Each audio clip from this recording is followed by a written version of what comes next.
been a year and 4 days. It will be a year and 4 days in between your last fight and this one. So catch us up. What have you been up to over the last year? Obviously, the world's a little different than the last time we saw you compete. Yeah, I was going to fight in May, and then obviously COVID. And then July, I was ready to fight, scheduled to fight, and then had a little tweak in my knee and had a little injury. But, everyone's been going through it. It's not just me. It's not just other fight, So the whole world's been kind of on pause for a while. So it's been tough. Obviously, not getting to fight, not being on a regular schedule, but just been training and getting ready for whatever was next and whenever everything opened back up. And so we got the call, and we're ready. We're here, and we're ready to fight. And you talk about the little tweak. Everything seems to have worked itself out. You're feeling pretty strong there now. Yeah, I feel 100%. So it was just it was bad timing, but that's the way it works, and that's all athletics, So I'm good now, and I'm here, and I'm excited.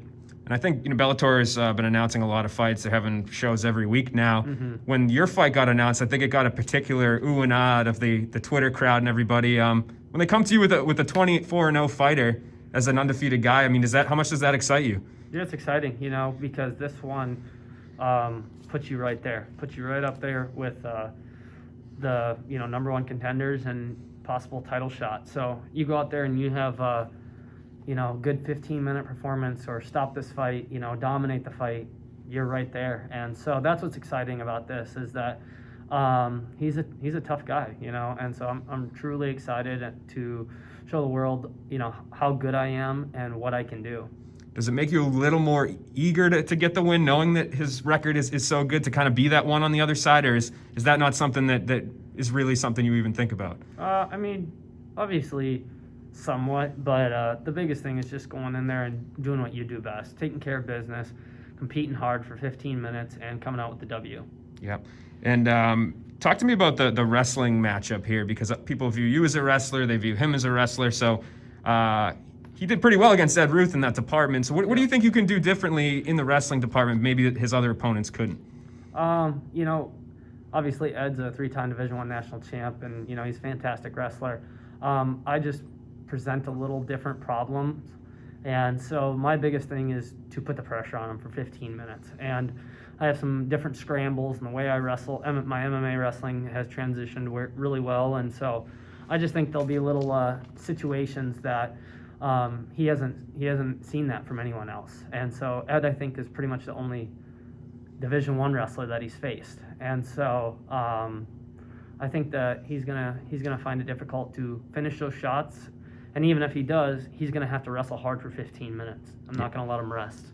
And you guys got the co-main event slot for this fight in between the tournament bouts. So is it nice to be able to kind of take a bump up in recognition too? Does it have a bigger fight feel to you, or is it just all the same?